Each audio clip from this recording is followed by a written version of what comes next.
Hey everybody, this is Rob.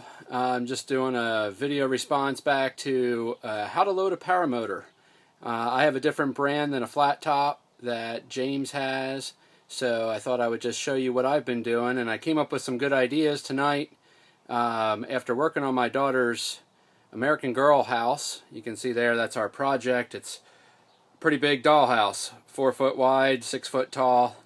But so I took some of the scrap plywood from that, and I went out here and modified my mount a little bit, and let me show you what I did and how I load my Blackhawk 125, which is a Kestrel frame, to my Mazda 3. Okay, here we go. I have my my Blackhawk. It's a 125 with the high hang point, not the weight shift, but I mean you still can weight shift a little bit, just not with the true response.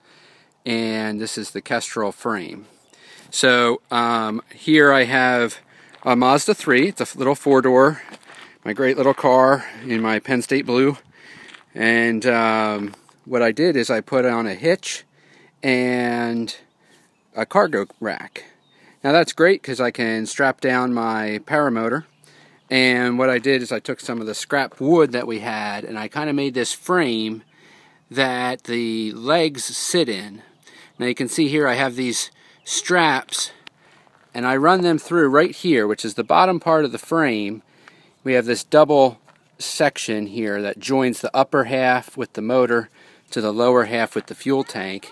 And then I'm just pulling right down onto the base there. I'm not trying to pull on the upper part of the frame. So I run one through in each direction there, through that same point, and I strap it down to the cargo rack. Also, what you can see here is my harness. I take my throttle and I just loop it up through here so you know it's attached, can't be flopping around, can't fall down and accidentally drag down below the car. And then here's my Ozone Angel Reserve in my cockpit mount. So what I do is I try to protect this the best I can, and I take my leg straps here and I loop them up over each hang arm like so. And then, sorry about the shaky camera here, then I can take my strap that came with my glider and I can loop it through the back of the harness. And as I tighten that, I can tuck it in up top and I can have the seat come up from the bottom and secure everything right there so you know my reserve is protected as well. One last thing I did is what we just made tonight is I made this little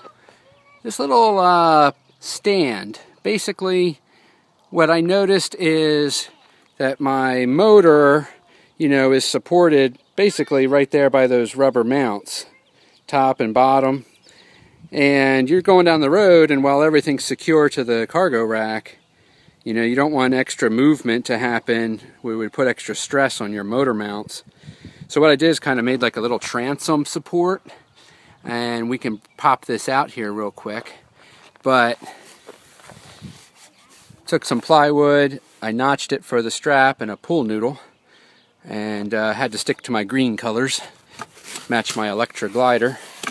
But I can just pop that off each side, and then I can pull this.